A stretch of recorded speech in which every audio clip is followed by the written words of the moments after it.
Hey, did you know that during the Cold War, the CIA secretly hired prostitutes to lure unsuspecting men into government-run safe houses? Where agents watched them through two-way mirrors while dosing them with LSD? This may sound like something out of a 1970s mystery thriller film, but it really happened. In the 1950s and the 60s, deep in the shadows of the Cold War, the CIA launched a bizarre covert operation unlike anything the American public had ever imagined, called the MK-Ultra program. And at the center of it was a well-hidden sub-program. The goal? To study mind control, human behavior, and interrogation techniques using ordinary American citizens who had absolutely no idea they were part of the experiment. Some men walked into these apartments expecting a night of pleasure. Instead, they became unwilling test subjects in one of the strangest and most disturbing intelligence operations in U.S. history. This is the story of Operation Midnight Climax.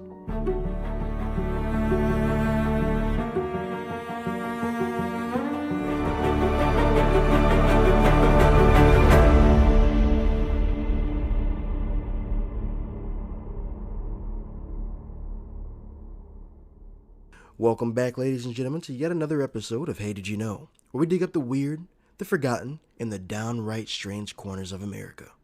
Quick reminder, as always, before we dive into the story, make sure you hit that like button, the subscribe button, and hit the notification bell because you don't want to miss any episodes. We drop new stories every other Wednesday. And don't forget to leave a comment with your thoughts, because I love hearing what you think. Now, let's get into the story. By the early 1950s, the United States and the Soviet Union were locked in a growing battle for global power. World War II had ended only a few years earlier, but the alliance between the two nations had completely collapsed. The Soviet Union was rapidly expanding its influence across Eastern Europe. Communist governments were taking power in multiple countries, and both nations were racing to build larger and more devastating nuclear arsenals. Americans lived under constant fear that nuclear war could break out at any moment. School children practiced duck and cover drills in classrooms. Families built fallout shelters in their backyards. And politicians warned that communism was spreading across the globe. Then came a series of events that intensified those fears even more.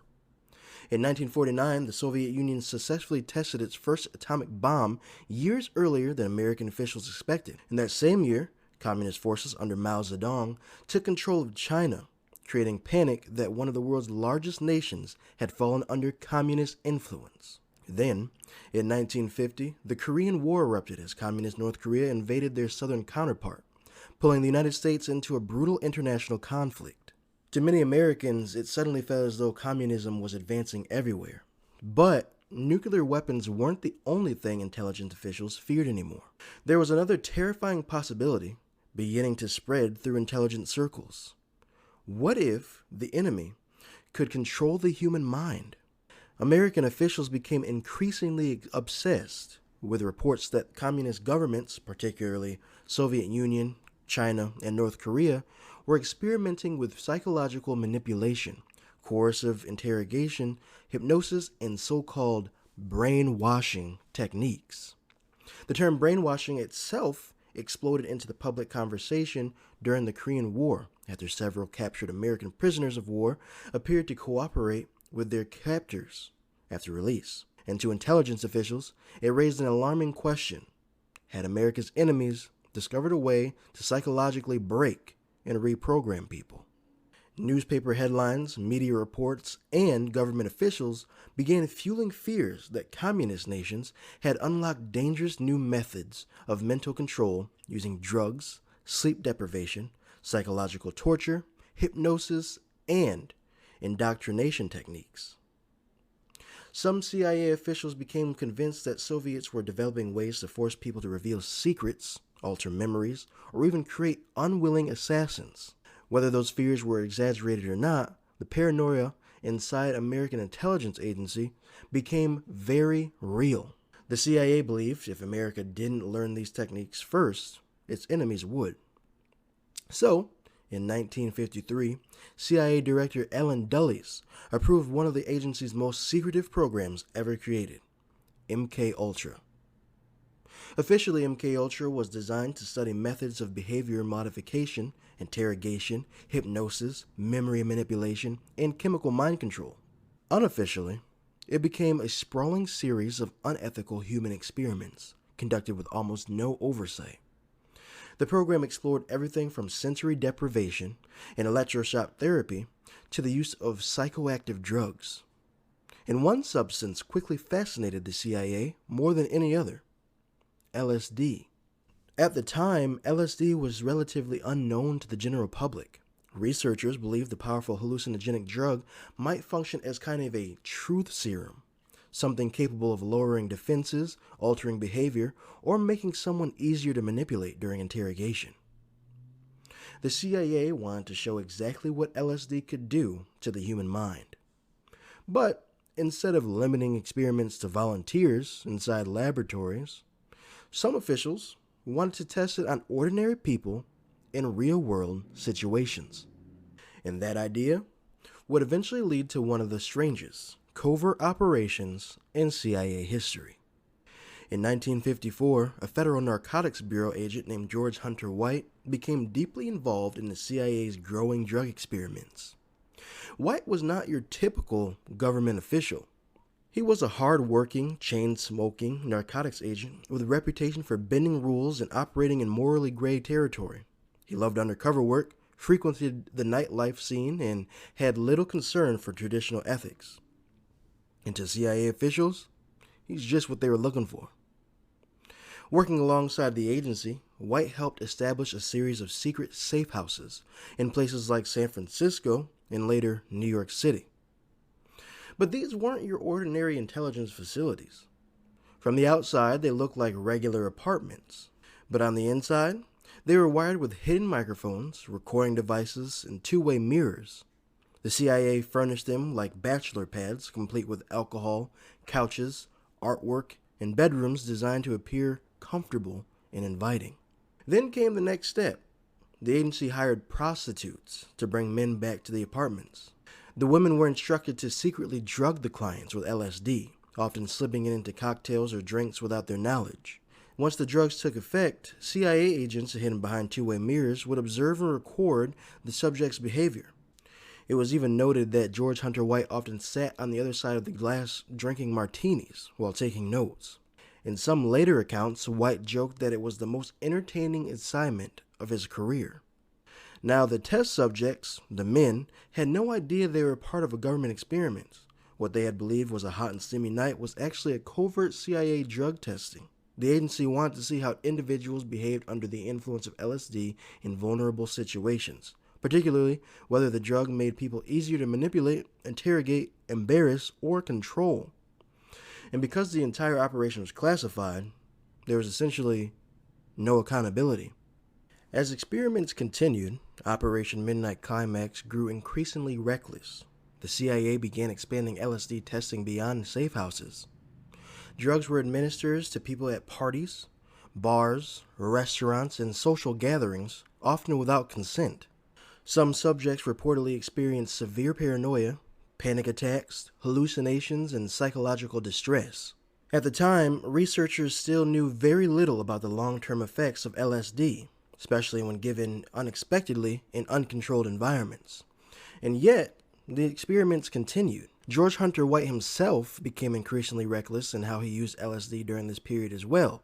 According to records and diary entries later uncovered during investigations into MK Ultra, White and his wife occasionally hosted social gatherings where guests were allegedly unknowingly given hallucinogenic substances. White also documented instances where he secretly administered LSD to unsuspecting people in public places throughout San Francisco, including beaches, bars, and restaurants. Many of the individuals were chosen almost completely at random, simply because they happened to cross paths with White or his associates. One reported victim was a San Francisco nightclub singer named Ruth Kelly. According to later testimony connected to the CIA's internal investigation, Kelly had caught the attention of George Hunter White after performing at a nightclub called the Black Sheep. After she reportedly rejected White's advances, Kelly was unknowingly dosed with LSD shortly before going on stage to perform. Years later, CIA officials investigating MK Ultra allegations stated that White had allegedly administered the drug, quote, just to see what would happen. Despite suddenly experiencing the effects of the powerful hallucinogen while performing live in front of a crowd, Kelly somehow managed to finish her set before realizing something was seriously wrong. She was eventually able to make it to the hospital before White or other agents could intercept her. Kelly later recovered once the effects of the drug wore off, but the incident became another disturbing example of how casually and recklessly LSD was being used during these experiments. Now, there was one possible death associated with MK Ultra, and that was of Frank Olson, a U.S. Army biochemist working with the CIA who was secretly given LSD during a meeting without his knowledge. According to official accounts, Olson suffered a severe psychological breakdown in the days afterward, and 9 days later, he allegedly committed suicide by jumping from the window of his New York City hotel room. But Olson's family never believed it was truly a suicide. They later announced plans to sue the government over what they described as Frank Olson's, quote, wrongful death. But the U.S. government offered an out-of-court settlement, which the family accepted in 1976. Years later, in 1994, Olson's son Eric had his father's body exhumed so he could be reburied beside his wife, and during the process, the family requested a second autopsy. What investigators discovered reignited the controversy surrounding Olson's death. The autopsy revealed evidence suggesting Olson may have suffered injuries before the fall, including signs consistent with a blow to the head. Frank Olson was never directly tied to Operation Midnight Climax itself, but his case became one of the clearest examples of how dangerous and unethical the CIA's drug experiments had become. For years, Operation Midnight Climax and the larger MK Ultra program remained completely hidden from the American public. Most citizens had no idea programs like this even existed. But by the early 1970s, the United States government was entering a period of growing public distrust and political scandal, and everything began to unravel. The Watergate scandal had shattered Americans' confidence in government institutions after it was revealed that President Nixon's administration had engaged in illegal surveillance, political espionage, and widespread abuses of power. As public outrage grew, attention quickly turned towards the country's intelligence agencies. Congress launched a series of major investigations into government misconduct, covert operations, and illegal surveillance programs carried out by organizations like the FBI, NSA, and the CIA. One of the most important investigations became known as the Church Committee, led by Senator Frank Church in 1975. As investigators dug deeper into CIA activities, disturbing details about MK Ultra slowly began to emerge. The public learned that for years, the CIA had secretly conducted experiments involving LSD, hypnosis, psychological manipulation, and non-consensual drug testing on American citizens. Journalists uncovered reports of safe houses, hidden surveillance operations, prostitutes hired by the CIA, and individuals unknowingly dosed with hallucinogenic drugs. Americans, of course, were stunned. Many found it difficult to believe that their own government had operated programs that sounded more like criminal conspiracies than intelligence work. But there was a major problem. Years earlier, as scrutiny towards intelligence agencies was beginning to grow, CIA Director Richard Helms ordered that most MK Ultra reports be destroyed. And in 1973, thousands of documents connected to the program were shredded in what historians believe was an attempt to prevent a full investigation into the CIA's human experimentation programs. For a time, it appeared that the true scope of the MK Ultra might never be uncovered, but not every document had been destroyed. Roughly 20,000 financial and administrative records survived Helms' purge because they had been mistakenly stored in a separate government records facility. And in 1977, those files were discovered after a Freedom of Information Act request forced the CIA to search through previously overlooked records. The surviving documents became central evidence during the Senate hearings of 1977, where investigators attempted to piece together the scale of the program and the experiments that had been conducted. Even then, many questions still remained unanswered.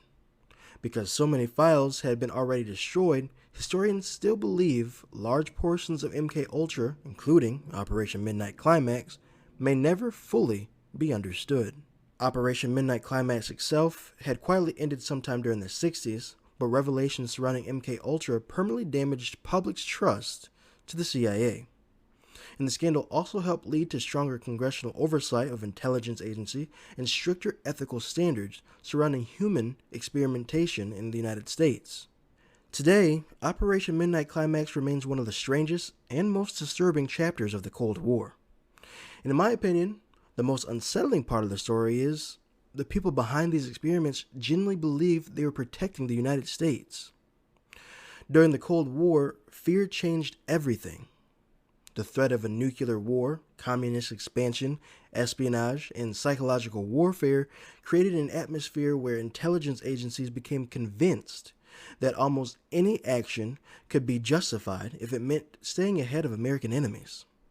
What began as fears of Soviet brainwashing eventually turned into American citizens being secretly drugged in bars, apartments, parties, or hotel rooms by their own government.